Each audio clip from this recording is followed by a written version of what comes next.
주신 대로 바위섬이라는 노래를 불러서 가수가 되었습니다. 근데 이제 되게 많은 사람들이 가수가 되기 위해서 또 뭐가 되기 위해서 엄청 노력들을 하시잖아요. 네, 저의 경우는 가수가 되겠다고 한 번도 생각해 본 적이 없는데 조금 이따 말씀드리겠습니다만 우연한 기회에 그냥 가수가 돼버렸습니다. 그래서 이제 20대 25살에 가수가 되어서 지금까지 이렇게 오랫동안 가수를 할 줄을 몰랐었는데 가수를 하고 있습니다. 노래를 하면서 느끼는 건데 이 광주라는 제가 태어난 동네 또 제가 자란 동네가 참 묘합니다. 가수 활동을 본격적으로 할 때는 이제 광주에 제가 이제 없죠. 서울 중심으로 이렇게 전국을 돌아다니면서 많은 지역을 다니는데 그때마다 이 광주라는 이름은 80년대에 제가 이제 아주 왕성하게 활동을 한 때니까요. 그때가 그때 가서 광주를 이야기해 보면 늘 느끼는 거지만 어떤 다른 지역과의 이런 일종의 어떤 스크린 같은 게 하나 있다고 그럴까요? 어떤 막 같은 게 하나 있다고 그럴까요? 그건 저 개인적인 경험일 수도 있겠지만 아마 일반적으로 많은 분들이 지금은 어쩔지 모르겠습니다만 그 시절에는 많은 분들이 그런 걸 느끼셨을 거라고 저는 그렇게 생각합니다. 광주는 좀 다른 것 같아요. 뭐가 이상해요. 그걸 제가 이제 무슨 인류학적으로 역사적으로 증명할 재주는 없습니다. 그냥 저는 감각적으로 얘기하는 겁니다. 좀 뭐가 많이 달라요. 그러면 이제 제가 업으로 삼고 있는 이 노래하는 분야에서는 어떤가 이런 생각을 좀 해본 적이 있어요. 근데 그것도 좀 다릅니다. 노래도 좀 다르고 이곳에서 활동하는 내가 만났던 선배들, 우리 선배 가수들이 좀 뭔가 다릅니다. 그래서 광주 음악이라는 말이 음악계에는 있습니다. 특히 이 대중가요계는. 근데 서울 음악, 부산 음악, 대전 음악 뭐 이런 말은 없어요. 그런데 광주 음악이라는 말은 우리 스스로도 하고 바깥에서도 우리 광주에서 음악하는 사람들과 음악을 두고 광주 음악이라는 말을 합니다. 그래서 제가 이제 느꼈던 것들을 몇 가지 비교를 해가면서 이제 한번 오늘 이 얘기를 해보겠습니다. 어쨌든 저하고 보니까 시대가 그렇게 크게 차이 나지 않는 분들이 계셔서 참 다행입니다. 요즘에 제가 어디 강연 가서 제일 어려운 것이 중학생들 가서 하면은 제가 절대 못 하겠어요. 아예 안 되고. 제가 어떤 세대적으로 내가 책임져야 할 세대가 있다면 저하고 같이 이렇게 자라온 생활을 살아오신 그 세대하고 소통을 하는 것이 또 거기에 맞는 노래를 제가 열심히 부르는 것이 제가 할 일인 것 같다는 생각도 좀 하고 그렇습니다. 그래서 오늘은 악보들을 받으셨는데 좀 더 얘기하다가 노래도 한 곡씩 부르고 또 그렇게 하시죠. 좀 편안한 마음으로 그렇게 좀 해주시면 좋겠습니다. 무슨 그림을 하나 먼저 보여드리고 제가 저런 걸 뭐 사용할 줄 몰라서 그냥 굉장히 아날로그입니다. 그래서 얼마 전까지 012를 쓰다가 서비스가 중단되는 바람에 010으로 바꿨는데 그걸 사용하는 게 저는 너무 어려워요. 그래서 오늘 최 선생님하고도 통화하고 그럴 때도 뭘 보내주라 그러는데 그런 게 되게 어려운 이야기들을 막 하시더라고요. 그런데 제가 그래서 그려왔어요. 혹시 이 그림 보신 적 있습니까? 보이시나요, 뒤에? 예. 이게 뭘까요? 뭐 같습니까? 현악기 같습니까? 예. 신창동 아시죠? 광주에. 예, 저 극락강 산동교 다리를 막 넘어서면 그러니까 우남동 쪽에서 이제 그 극락강 다리를 넘어서 넘어가면 그게 신창지구입니다. 근데 한 20, 30여 년 전에 정확한 내가 시기는 모르겠는데 20, 30년 전에 거기 도로를 넓히는 과정에서 그 BC 제가 보니까 BC 1에서 4세기 그러니까 지금 생각하면 대략 성동기 시대라고 보여지니까 2500년 그 내외의 시대의 유물이 발견됐어요. 광주 사람들이 그거 잘 모릅니다. 제가 그 역사적으로 다른 데 가서 이야기를 하다 보면 늘상 서운한 게 뭐냐면 실상 광주 역사가 그렇게 길질 않아요. 유구한 역사를 얘기하기가 좀 어려워요.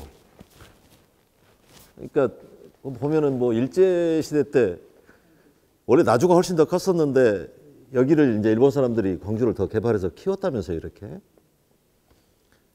좀 슬프잖아요, 그 얘기는.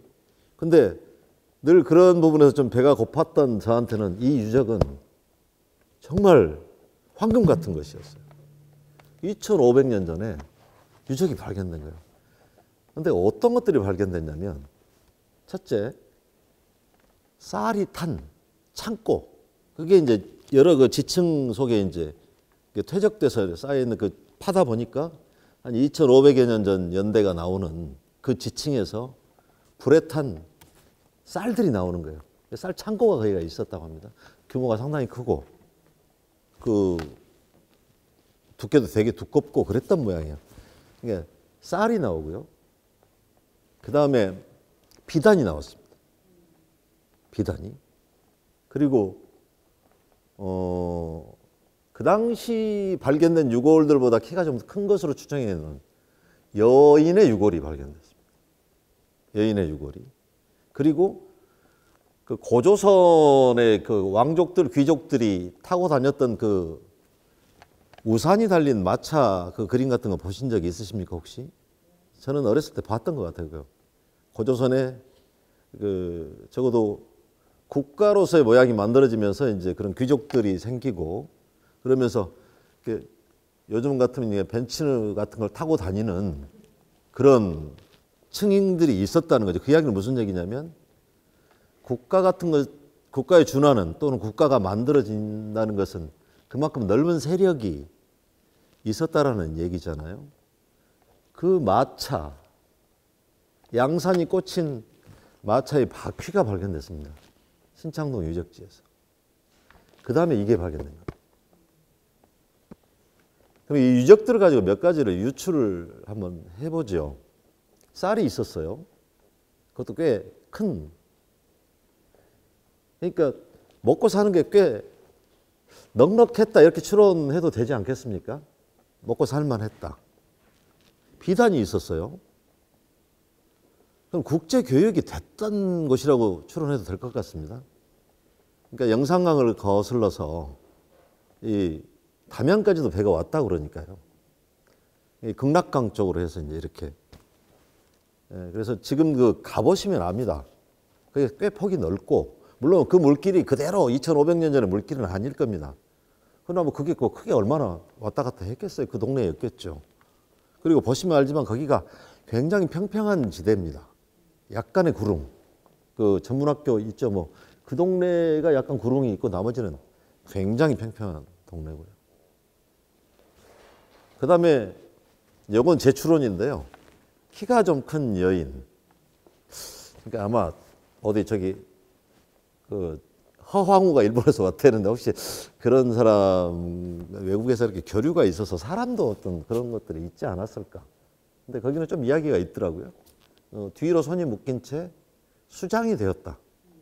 무슨 사연이 있겠죠. 그런 여인이 유골이 나왔고. 그 다음에 이제 결정적으로 아까 그 마차, 벤츠가 발견됐다고 하는 것은 여기 신창동의 그 세력이 역사에 남는 기록이 있는 국가는 안 됐을지 모르지만 그래도 그런 귀족들이 그 차를, 그 귀한 차를 타고 다니는 길도 있어야 되고 막 그랬을 것 아닙니까? 그 마차가 다니려면. 그런 정도의 세력이 존재하는 동네였다. 거기에 이제 이게 나왔는데 요거는 아직 결론이 안 났습니다. 요거 반쪽이 발견됐습니다. 타경 반쪽이.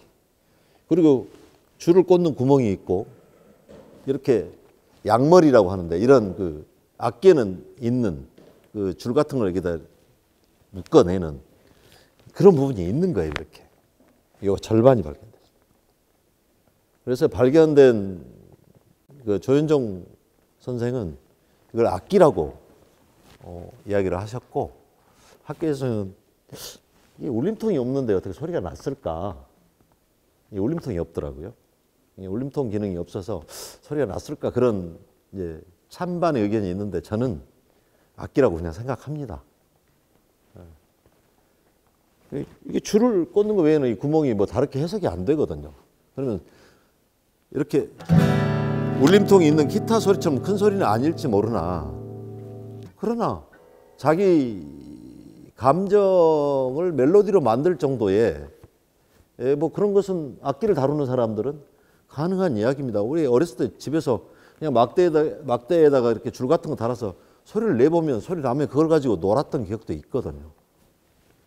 울림통이 없더라도. 그래서 저는 이제 이걸 악기라고 이야기, 현악기. 이게 만약에 현악기라고 한다면 우리나라에서 가장 오래된 현악기가 발견됩니다. 이보다 더 오래된 현악기는 없습니다. 그 시대까지는 우리나라에선 이 한반도에선 캐스타네츠 같은 거, 빨래판 같은 거 그러면 이 차르막기라고 그러잖아요. 이런 타악기 그런 걸 가지고 음악을 연주를 했던 겁니다. 리듬만 있는. 그래서 이 신창군 유적에 관해서는 여러분들이 좀 관심을 가져주셨으면 좋겠어요. 제가 그 여러 기회가 다음에 이야기를 하고 하는데 이게 자본의 논리로 안 되는 것 같아요. 저 지금 우리 그 서울 가는 그 고속도로 그 밑도 포함됩니다. 아마 이걸 개발을 해야 된다면 그걸 다 팔아야 되고 도로를 한번 옮겨야 될 겁니다. 쉽지는 않다고 생각합니다만 광주의 역사를 한 2500년 정도를 더 위로 올려서 그런 고대의 문명이 존재했다는 것, 그 어쩌면 그때 만들었던 문명의 정신이나 그런 것들이 어쩌면 우리한테 지금 DNA로 전달됐을 것 아닙니까? 저는 현재 제 몸속에 있는 DNA는 분명히 그런 그때 살았던 어떤 할아버지가 저한테 1조분의 1이라도 여기다가 유산으로 저한테 주었을 가능성이 있다고 생각합니다. 더 확대해보면 재밌는 우리나라 한반도에 사는 사람들이 원래 우리 조상님들이 그 시베리아 무슨 호수인가요? 바이칼 근처에서 이렇게 사셨다면서요. 그러다가 이제 그중에 어떤 할아버지 한 분이 자기 가족들을 데리고 야 이게 너무 춥다. 좀 딴 데 한번 따뜻한 데 가보자. 아마 그렇게 출발하셨을 것 같아요. 그래서 지도를 한번 생각해 보세요. 동으로 가셨겠죠. 일단 동쪽으로 가시다가 근데 방향 어떻게 틀어서 몇 대에 걸쳐서 가셨을 거 아닙니까? 가셔서 남쪽으로 좀 내려온 거예요.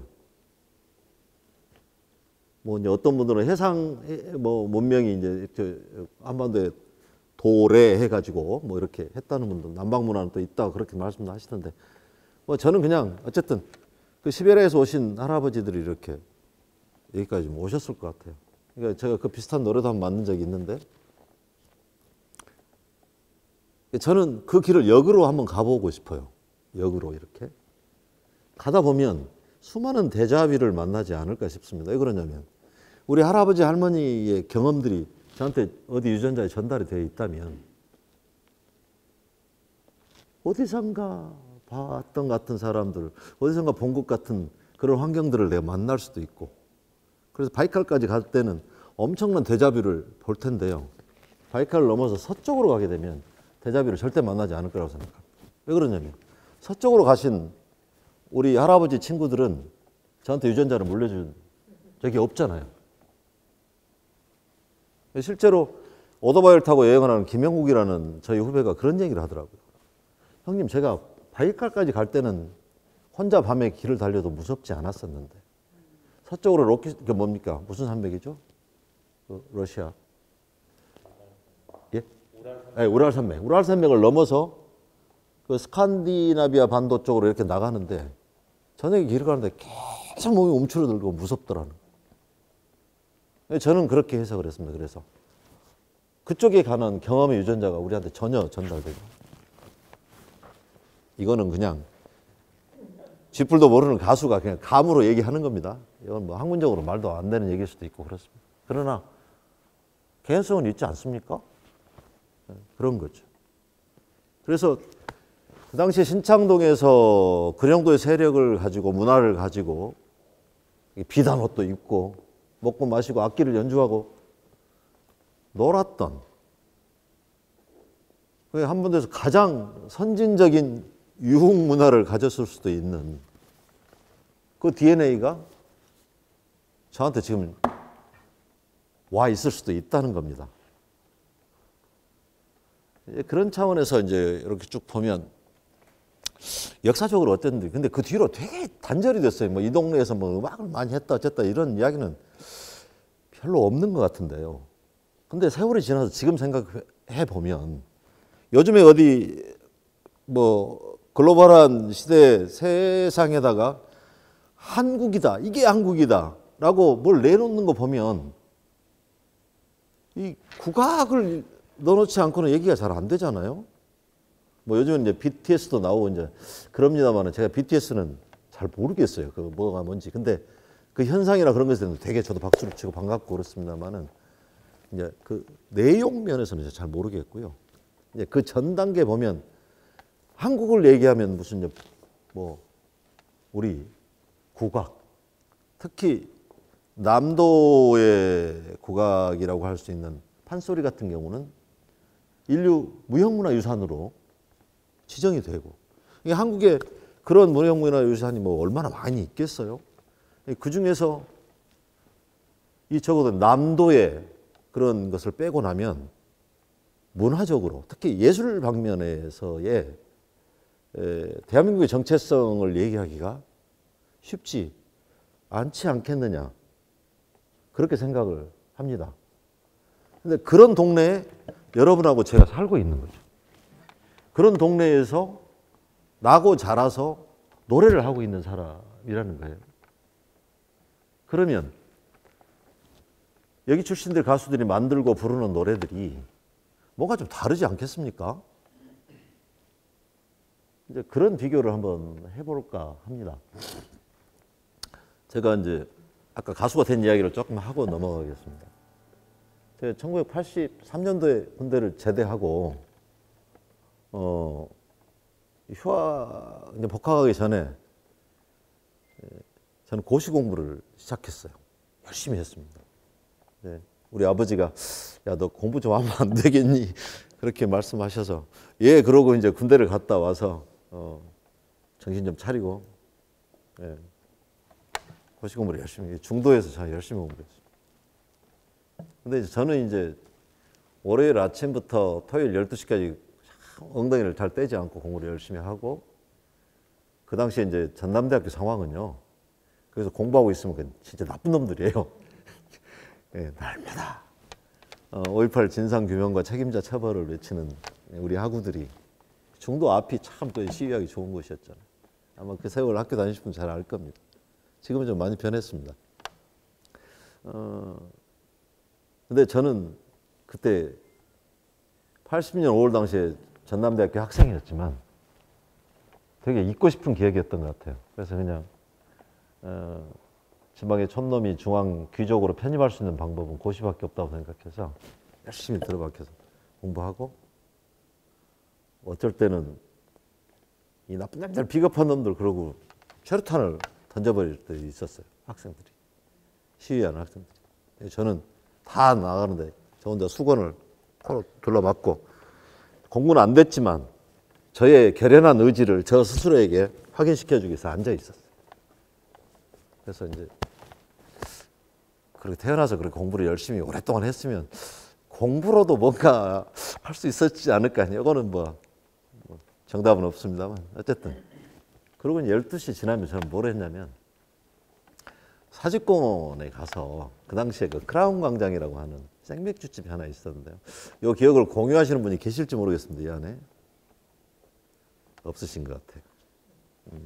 지금 그 사직공원 전에 팔각정으로 올라가는 길 지금 가시다 보면 오른쪽에 통기타하고 술도 한잔하고 뭐 그런 집들이 줄줄이 있습니다. 근데 그 당시에는 딱 집이 하나 있었어요. 우리 선배 어머니가 그 자리에 그냥 자기 집인데 가게 하나 만들어 놓고 생맥주 그 이렇게 조끼에다 따라주는 건 그 기계 하나 놔두고 그냥 문을 열어놓은 거예요. 근데 그 언덕길이 되게 운치 있고 매력이 있었어요. 그때도. 그 광주 사람들은 그게 데이트 코스입니다. 네, 그 당시에. 여기를 이렇게 오르내리라 하는데 거기서 이제 한잔하고 그런데 그 어머니께서 어떤 이유인지 통기타 하나를 거기다 이렇게 놔두셨는데 이제 저 같은 사람이 가면 노래를 하고 놀죠. 여기서 이제 밤새 노래를 합니다. 밤새. 저는 나름대로 노는 방식이 그거였던 것 같아요. 그런데요. 거기는 누구 그 어머니가 무슨 출연료를 주고 노래하라 그런 것도 아니에요. 근데 기타가 하나 있으니까 술 한잔 먹으러 와서 그냥 노래를 하고 하는 거예요. 근데 여러분이 만약에 여기 이제 앉아있고 저는 여기 앉아서 제가 노래를 해요. 꽤 잘 불러요, 노래를. 그러면 박수도 쳐주지 않겠습니까? 그리고 이 노래도 한번 불러줄 수 있어요. 얘기도 하겠죠. 그러면 내가 아는 노래면 또 불러주죠. 그러면 맥주가 선물로 이렇게 옵니다. 그래서 뭐 한 하루 저녁에 한 2만 cc 정도 이제 이렇게 저는 술을 잘 못 마셔요. 근데 이제 저하고 같이 저 혼자 노는 게 아니라 친구들하고 같이 가서 노래 부르는데 그 친구들은 아주 그때 우리 다 가난했거든요. 술들을 많이 먹게 돼요. 좋았어요. 아주 행복한 시간들이었습니다. 그런데 거기에 보니까 이제 그런 노래 좀 잘하는 분들이 오시는 거예요. 이게 참 묘합니다. 돈을 받고 그 당시 충장로 같은 데서 노래하고 음악 감상실에 노래하고 그런 분들 많이 있었거든요. 저 선배들. 근데 그 자리에서 돈을 받고 의무적으로 노래하는 것보다는 여기 와서 자기 하고 싶은 데 노래하는 것이 훨씬 좋은가 봐요. 많이 모여요, 이런 분들이. 그래서 이제 거기에서 일정한 어떤 그 사직공원 집단 음악인들의 어떤 그런 뭐 이렇게 형식적으로 만들어진 건 아니지만 묘하게 이제 그런 그 집단이 형성이 되고 거기에서 형 동생이 되고 이제 그럽니다. 그런데 이제 여러분 뭐 술집에서 만난 노래 부르는 뭐 기타 치고 노래 부르는 사람들이 할 수 있는 이야기들이 어떤 이야기들일까요? 그렇게 뭐 심각한 얘기가 있을 것 같지는 않잖아요. 근데 거기에서 만난 선배들이 무슨 얘기를 하냐면요. 야, 왜 음반은 서울에서만 만들지? 저는 이 말이 엄청 충격이었어요. 당연했거든요. 서울에 녹음실도 서울에밖에 없고 막 내가 아는 그 전설적인 뮤지션들이 다 서울에 있고 야, 음반을 왜 서울에서만 만들어? 그리고 음악이라는 게 색깔이 있는 것인데 각 지역에 색깔이라는 게 있을 텐데 여러분 지방색이라는 말과 향토색이라는 말을 두 개를 놓고 이게 두 개가 같은 의미는 아니잖아요. 같은 상황을 놓고 두 가지로 이야기할 겁니다. 할 수 있을 겁니다. 아마 지방색이라고도 얘기할 수 있고 향토색이라도 얘기할 수 있고. 그런데 지방색이라는 말은요. 자, 여기다 중앙입니다. 여기가 지방입니다. 얘가 이퀄이 될까요? 어떤 의미에서건 부등호가 존재할 겁니다. 지방색은 그런 말이에요. 그런데 향토색은 그렇지 않잖아요. 향토색은 개성이잖아요. 서로 다름이고. 이런 얘기를 그 선배들이 하는 거예요. 그것 또한 엄청 충격이었습니다. 한 번도 생각하지 못했던. 서울 가서 고시 합격해서 어떻게 출세해볼까 하고 머릿속에 온통 그게 들어있는 저로서는 그런 생각을 해본 적이 없어요. 지방은 늘 나는 여기는 부족한 곳이었고 그런 곳이었다. 실제 역사적으로도 뭐 경주처럼 위대한 찬란한 문화유산이 있는 것 같지도 않고.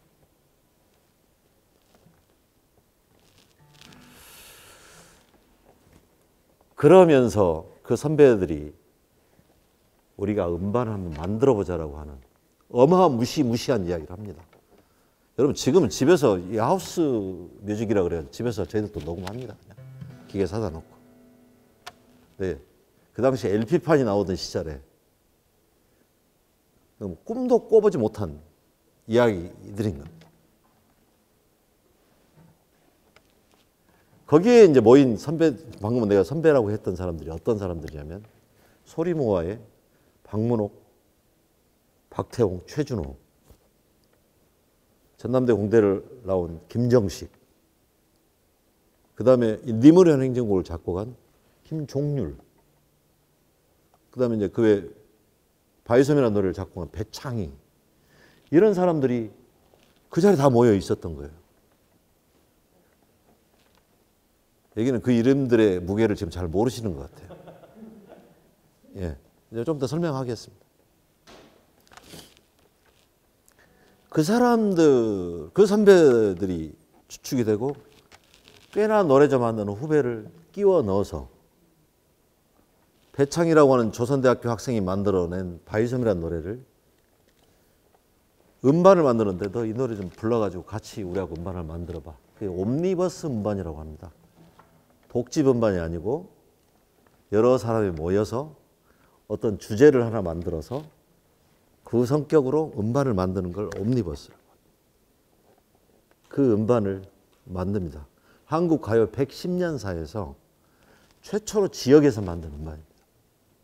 지역에서 만들고, 물론 녹음실은 광주에 없었기 때문에 서울 가서 렌탈을 해서 했지만 작사, 작곡하고 연주도 해내고 편곡도 해내고, 심지어는 LP판 껍데기, 자켓이라고 하네요.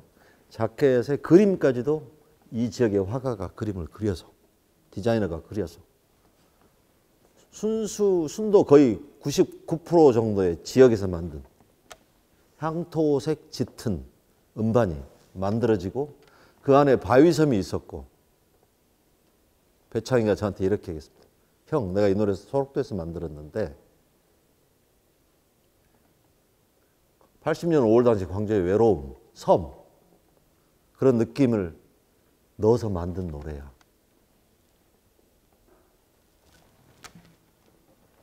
가요를 하는 놈이, 가요를 만드는 놈이 그런 얘기를 합니다.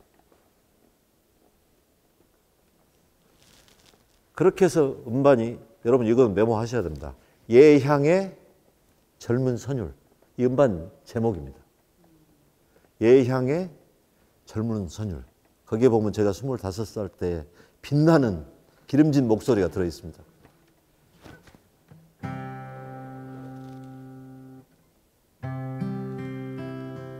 파도가 부서지는 바위섬, 빈적 없던 이곳에 세상 사람들 하나둘 모여들더니 어느 밤 폭풍 우에 휘말려 모두 사라지고 남은 것은 바위섬과 흰 파도라네. 바위섬 너는 내가 미워도 나는 너를 너무 사랑해. 다시 태어나지 못해도 너를 사랑해.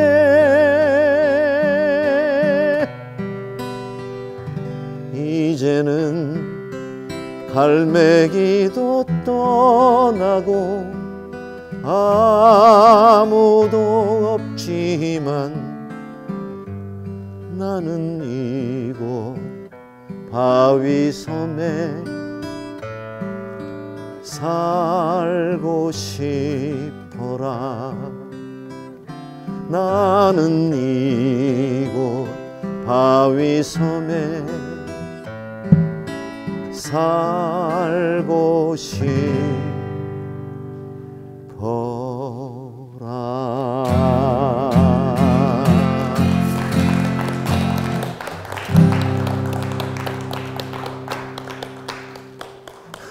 오늘 강의 암울합니다. 아마 제 노래가 제가 부른 노래 중에 가장 많이 알려진 노래일 텐데 이걸 따라 불러주는 분이 거의 없었어요. 그러면 이제 어떻게 오늘 이게 다른 노래 하고 그럴 때 같이도 좀 해주고 그래야 되는데, 예. 좀 편하게 아는 부분 나오면 그냥 하시고, 또 그게 또 제일 나쁩니다. 다 같이 이거 정말 싫거든요. 공연 보러 갔는데 하기 싫으면 하지 마세요. 예, 하고 싶으면 하시면 되고요. 편하게. 예. 그러나 제 미천이 드러나 버렸습니다. 이제 어떡하나 이제. 예, 그렇습니다.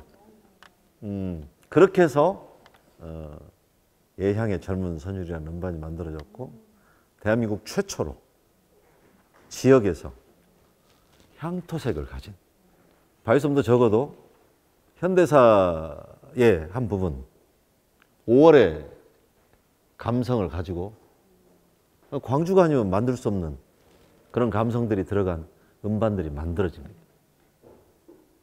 꼭 5월과 관련된 거 다 그런 게 아니지만. 예.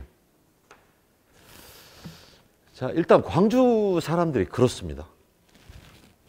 훨씬 더 인구도 많고 다른 지역들, 아마 경제적으로 더 윤택한 지역들 많을 겁니다. 그런데도 그런 걸 해내고 그런 생각을 가지고 향토색이라는 얘기를 하고, 지역에서 지역의 색깔이 들어있는 다른 데하고는 좀 다른 감성의 노래들을 만들어내는 거예요.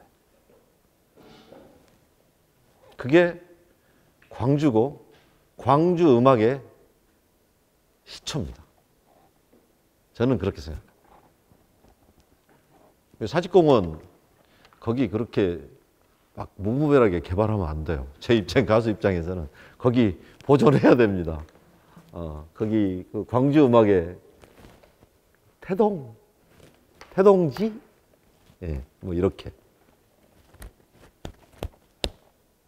신창동도 그렇고 이렇게 좀 발굴하고 보존하고 더 이렇게 해야 될 곳이 많을 것 같은데 그런 쪽에 지금 여력들이 좀 아직 안 되는 것인지 좀 안타깝습니다. 여러분 죄송해요. 몇 년생이세요? 나이 물어보는 거 실례가 아닌가 모르겠습니다. 96년생. 제가 80년대 대학 2학년이었으니까 차이가 꽤 되죠. 그러니까 지금 제가 하는 얘기가 좀 와요? 무슨 얘기인지? 그냥 확인하면서 넘어가 보겠습니다. 그냥 편하게. 실감은 안 나시죠? 그래도 무슨 얘기인지는, 예. 광주가 그렇다. 그런 것이 있을 수 있겠네. 그 정도 얘기를 좀 들어주시면 좋겠고요. 그보다 더 오래전 이야기를 하려는데 지금 답답합니다. 언제부턴가 우리나라 이 배호, 뭐 이런 가수들이, 남진, 이미자, 이런 가수들이 저 어렸을 때는 그 라디오건 뭐 어디서건 그분들의 노래만 들렸어요. 근데 갑자기 어느 날이요. 장막을 걷어라 너의 좁은 눈으로 이 세상을 떠보자. 목소리도 이렇게 이쁘지도 않아요. 양문을 열어라 춤추는 산들바람을, 이런 노래가 나와요. 그런데 그 노래 중에 어떤 노래도 또 있냐면 이런 노래가 있어요. 긴 밤지 새우고 풀잎마다 맺힌 진주 보다 더 고운 아침 이슬처럼 내 맘의 설움이 아라리 맺힐 때 아침 동산에 올라 작은 미소를 배운다. 끝까지 한번 불러볼게요. 태양은 묘지 위에 붉게 타오르고 한낮에 치는 더위는 나의 시련일지라 나 이제 가노라 저 거친 광야에 서러움 모두 버리고 나 이제 가노라. 예. 저 물 한 잔만 주시겠습니까? 이런 노래들이 들려 나온 거예요. 산에는 진달래 들엔 개나리 이런 노래만 듣다가 이미자 노래였어요. 방금 부른 거. 이런 이상한 노래들이 나오는데 이게 저의 영혼, 혼을 쏙 빼가는 거예요. 이상하죠? 누가 어떤 음악이라고 얘기해 준 적도 없고 이 노래를 들으라고 저한테 강요한 적도 없고 우리 어머니 아버지는 그런 노래 부르면 나쁜 사람이라고 못하게 했어요. 뭐 나쁜 사람까지는 아니고 공부하라고. 그러니까 한대수 아까 처음에 불렀던 장막을 걷어라 그 다음에 뭐 양병집 물 좀 주소 물 좀 주소 뭐 물을 달래요. 노래 가사가 그래요. 그런 노래들이 나옵니다. 소위 한국의 포크 음악이 시작이 되는 거예요. 포크 음악이 사람들은 이렇게 통기타로 노래하면 포크 음악이라고 그러는데 물론 일부일 수 있죠. 기타 하나로 노래를 부르기 때문에 목소리가 잘 들려요. 지금 제 목소리 잘 들리죠. 노래할 때 보면 반주가 노래를 가리질 않아요. 그래서 포크 음악의 특징은 할 얘기가 진지해질 수밖에 없는 거예요. 말이 너무 잘 들리기 때문에. 소위 가사가 이제 시가 되는 거예요. 포크 음악. 그래서 여러분이 아시다시피 몇 년 전인가요? 밥 딜란이라고 하는 가수가 노벨 문학상을 타요. 이게 말이 됩니까? 근데 저는 말이 돼요. 좋아요. 기분이 좋아요. 이게 포크 음악이라는 그런 거예요.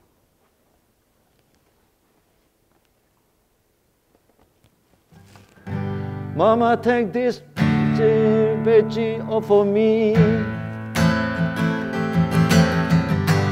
I can't use it anymore. It's getting dark to see. Feel I'm knocking on heaven's door. Knock, knock, knocking on heaven's door. Knock, knock, knocking on heaven's door. Knocking on heaven's door. 천국의 문을. 예. 어머니, 나는 다시 이 계급장 같은 것을 사용할 수 없어요. 더 이상 이런 게 노래 가사예요. 2절 가사는 I can't shoot them anymore. 나는 총을 쏠 수 없어요. 이런 게 노래 가사가 돼. 이 밥 딜런이라고 하는 사람이 만든 노래입니다. 전쟁을 반대하는. 그 월남전 한창이고 그럴 때. 그런 노래들이 나오고 장막을 걷어라 너의 좁은 눈으로. 한국에 그런 노래들이 나오기 시작합니다. 기가 막힌 포크 음악의 출발입니다. 한국의 포크의 출발. 그런데 어느 날 갑자기 이 가수들이 자취가 없어져 버립니다. 전부 금지당하고. 이 금지를 할 수 있는 집단은 권력 있는 집단일 수밖에 없는 거잖아요. 그 정부가 불편했던 거예요. 무슨 장막을 거둬. 뭐 목이 말라 물 좀 달라고. 뭐 때문에. 태양이 왜 붉은 묘지 위에서 떠올라. 전부 금지고. 가수 활동도 못하게.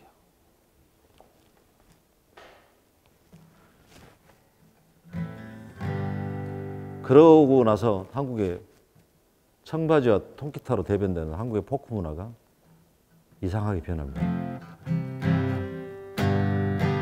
조개 껍질 묶어 그녀의 목에 걸고 물가에 마주 앉아 밤새 속삭이네. 이 노래를 비하할 의도는 1도 없습니다. 그러나 이게 포크의 본령인 것처럼 얘기되는 것은 저는 반대합니다. 기타를 치고 청바지를 입고 노래를 하는데 거기에 어떤 생각들을 깊숙이 넣으면 발표도 안 되고 금지곡이 되고 그러니 이런 노래를 부를 수밖에 없는 거죠. 가방을 둘러매 그녀의 아름다워 옆모습 보면서 정신없이 걷는데 이게 이제 포크예요. 토요일 밤에 이렇게.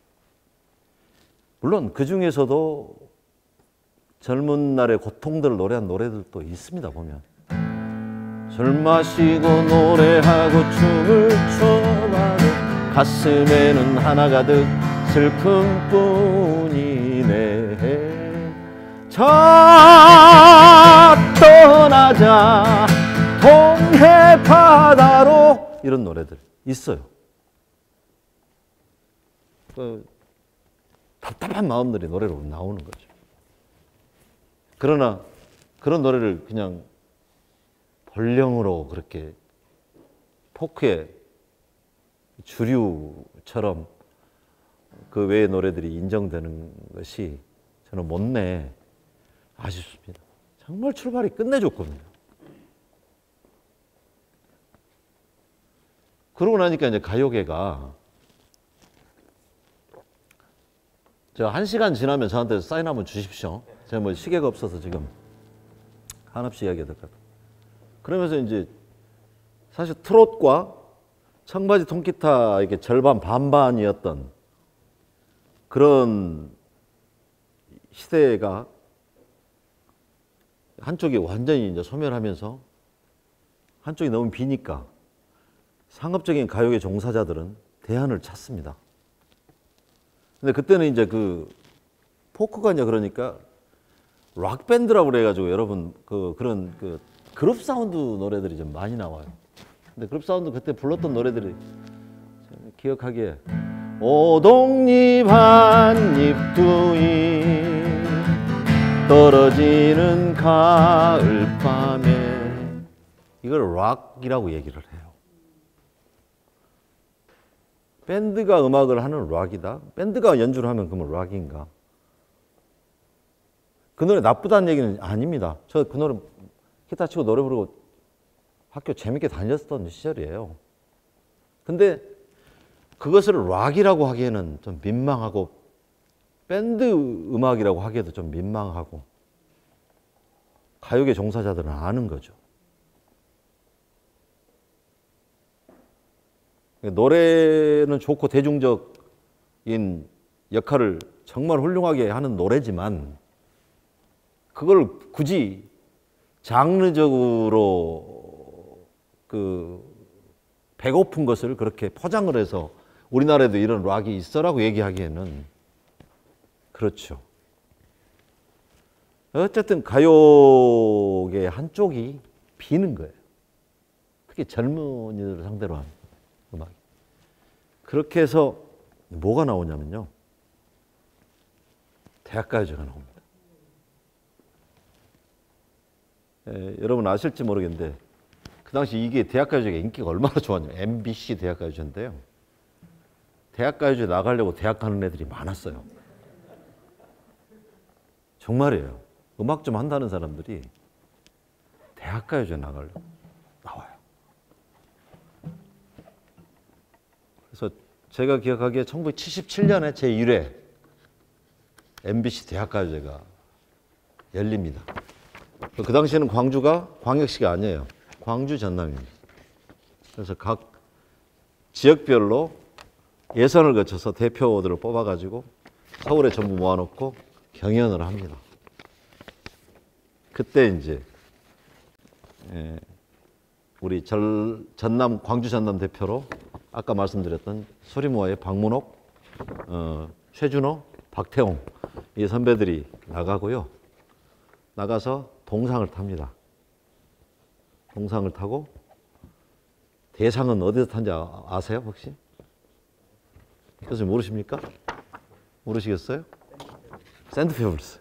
감사합니다. 드디어 접점이 있네요. 예, 예. 서울대학교 학생들이에요. 김창완 씨 아시죠? 김창완 씨의 동생일 겁니다 아마. 동생이 들어있는 김창훈 씨라고 들어있는 나 어떻게라는 노래가 대상을 탑니다. 자, 다시 이제 처음 이야기로 돌아와서 광주 음악에 대해서 지금 이야기를 하는 거잖아요. 그 다음에 아까 말한 우리 그 음반을 만들었던 우리 선배들 어떤 그런 것들을 처음으로 저한테 문제 제기를 했던 그 선배들이 어떤 노래를 갖고 나갔을까? 그러니까 그 두 개의 노래를 이렇게 한번 비교를 해보면 성격 같은 것들이 좀 나오지 않을까요? 왜 그러냐면 서울 지역에서 예선을 거쳐가지고 제일 좋다는 노래 하나가 나왔고 광주 전남 지역에서 제일 좋다는 노래 하나를 뽑아가지고 이렇게 이제 붙인 거잖아요. 각 지역에서 다 나와가지고. 그 노래 한번 불러볼까요? 나 어떻게 한번 불러볼까요? 이게 대상곡입니다. 악보 여러분 가지고 계시면 한번 보세요.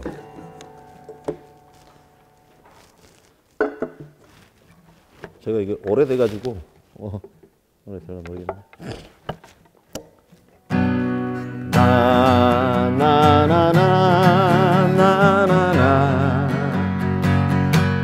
나나나나나나나나나 한 번씩 들어보셨을 거예요. 나나나나나나나 나 어떻게 너 갑자기 가버리면 나 어떻게 너를 잃고 살아갈까 나 어떻게 나를 두고 떠나가면 그건 안 돼 정말 안 돼 가지 마라 몰래 다짐했던 비밀이 있었나 다정했던 내가 상냥했던 내가 그럴 수 있나 굉장히 높으네 못 믿겠어 떠난다는 그 말을 안 듣겠어 안녕이란 그 말을 내려가 보죠 나나나나나나나 끝내볼게요 나나나나나 이 노래가 대상입니다 서울 대표 그 다음에 이제 광주 전남 대표들이 만들어서 동상을 수상했던 노래를 악보는 없습니다 한번 들어보시죠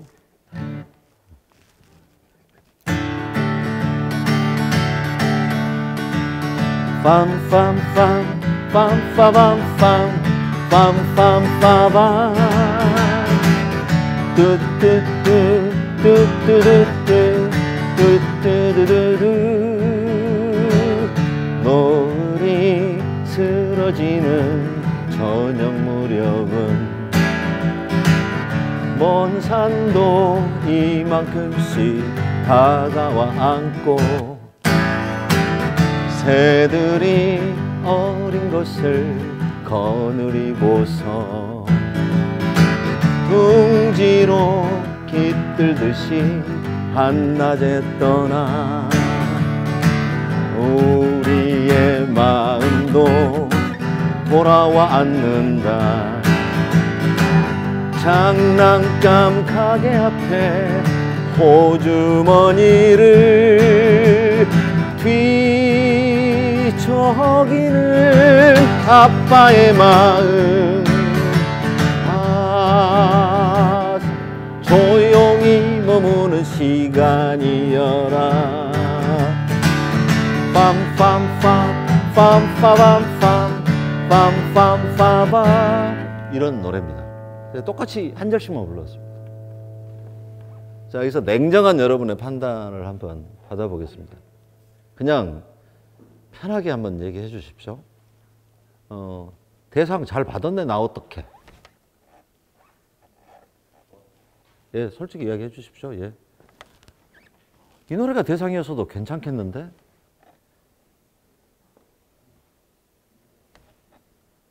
정말 냉정하게 해보신 거예요? 아니면? 예. 제가 이 강연을 할 때마다 이 질문을 꼭 던지거든요. 늘 인호 저녁 무렵이 대상을 받아야 된다는 의견이 조금씩 더 많았습니다. 나 어떻게는 100번 들었다면 저녁 무렵은 오늘 처음 들었을 거예요. 아마도. 그럼에도 이 낯선 노래에 관해서 표를 주십니다. 그게 이제 8월 안으로, 뭐 광주에서 했을 때는 그렇다 치죠. 근데 이제 밖에 나가서 이 강연을, 제가 이제 부산에서도 하고 대구에서도 하고 이 강연을 해보면 그런 결과가 나옵니다. 대학가요제 만들어 놓고 목적이라는 것에 이런 것이 있었던 것 같아요. 건전한 대학 문화의 창달, 뭐 이런 거 좀 거창하죠. 그럼 이 목적에 맞는 노래는 과연 나 어떻게인가요? 그러면 저녁 무렵인가요? 좋습니다. 이건 이제 편가르기 하는 것도 아니고 어떤 것이 더 좋다 나쁘다 이렇게 할 수 있는 것도 아니에요. 근데 좀 다르지요. 대학생들이 부르는 뭐 청춘이 실현당하고 나 어떻게, 그것도 솔직한 얘기죠. 근데 장난감 가게 앞에서 호주머니를 뒤적이는 아빠의 마음이라는 이런 가사를 보신 적이 있습니까? 이 정서.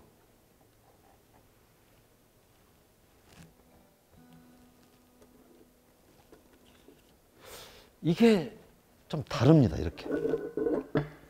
그러면 이제 어쨌든 광주 음악이라는 게 시작된, 요거는 이제 아까 말한 바이섬이라는 노래가 들어있던 애향의 젊은 선율이라는 음반이 나오기 전의 이야기입니다, 지금 이게. 그 음반은 84년도에 나왔어요. 그런데 지금 이 노래는 77년도에 있었던 이야기를 지금 하고 있는 겁니다. 2회 대학가요제랑 비교 한번 해볼까요? 2회. 밀려오는 파도 소리에라는 노래가 대상을 탑니다.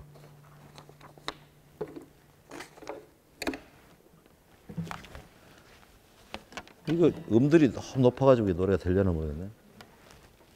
앞에는 뭐 좀 노래들이 중얼중얼하니까 놔두고 그 뒤에 2페이지 두 번째 장에 그 밑에 네 줄을 한번 노려보자. 밀려오는 그 파도 소리에 단잠을 깨우고 돌아 누워. 이거 너무 어렵다. 못다한 꿈을 다시 피우려 다시 올 파도와 같이 갈 거나 밀려오는 그 파도 소리에 이런 노래입니다. 같은 멜로디가 반복되기 때문에 이 노래가 대상이고 부산대학교 학생들이 이렇게 팀을 만들어서 나와서 노래를 불렀습니다. 광주 전남팀은 출전했어요. 상 탔을까요? 안 탔을까요? 예? 그냥 어차피 복불복 아닙니까? 그냥 말씀해 보세요. 상 탔을 것 같아요? 못 탔을 것 같아요? 못 탔을 것 같아요? 탔어요. 1회 때는 동상이었다고 그랬잖아요. 2회 때 은상을 탑니다. 어느 하늘 밑 잡초무성한 언덕이어도 좋아 어느 하늘 밑 억세게 횡령한 들판이어도 좋아 공간 가득히 허무가 숨쉬고 그리고 하늘 밑 어디에라도 내 시선이 뻗어 그 무한의 거리가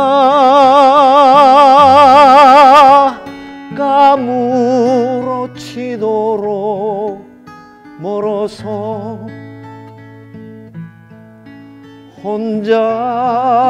혼자서만 외로워지는 그런 곳이면 좋아. 여기까지만 할게요. 약속이라고 하는 노래입니다. 예. 예, 전남대학교 아까 소리모아 선배들은 전남대학교 미술대학을 다녔던 선배들이고요. 요 약속이라는 노래 만들면 김정식이라는 공대생입니다. 저한테는 선배 되시는 분입니다. 캐톨릭 신자 혹시 있으십니까? 로제리오라는 이름을 혹시 아시나요? 몇 살이냐고요? 로사리오. 예. 로사리오라고 내가 알기로 그 가톨릭 쪽에 이 성가, 생활성가라고 그러나요? 이 성가를 만드는 분이셔요. 요즘에 그런 일들을 열심히 하는데 굉장히 음악을 잘 하시는 선배. 저한테 영향을 많이 줬던 선배.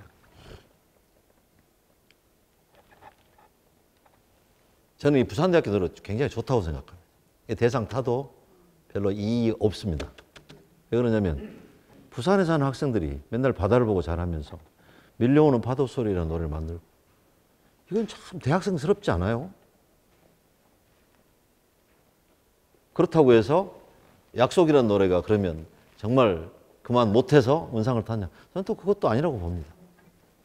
되게 상이 이제 어쩔 수 없이 등을 이렇게 나누어서 주니까 이제 그렇게 되는 거겠지만 이 노래가 대상을 탔다고 해도 하등에 저는 이상할 것도 없다. 상을 줬다 안 줬다 그게 문제가 아니고 다시 하면 이제 광주 사람이 만들었던 노래가 또 좀 다르잖아요. 이 정도면 그게 깊어요. 대중가의 가사가.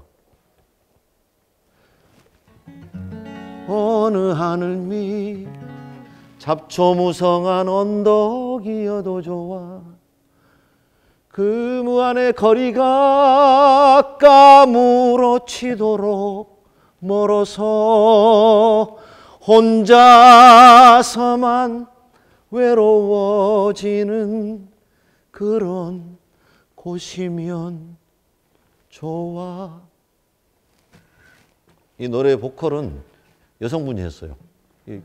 여기 인문대 철학과생이 불렀습니다. 예. 김용숙 선생이라고 지금 대학교에 이제 정년하셨을까?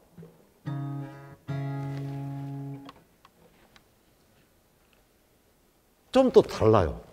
저는 이런 노래들에 대한 자부심이 어떤 의미의 자부심이냐면 이 지역의 어떤 그런 그 생각이나 그런 것들이 어떤 좀 이렇게 응집돼서 어떤 노래 한 곡으로 나오는 그런 것이라는 생각이 좀 드는 거예요.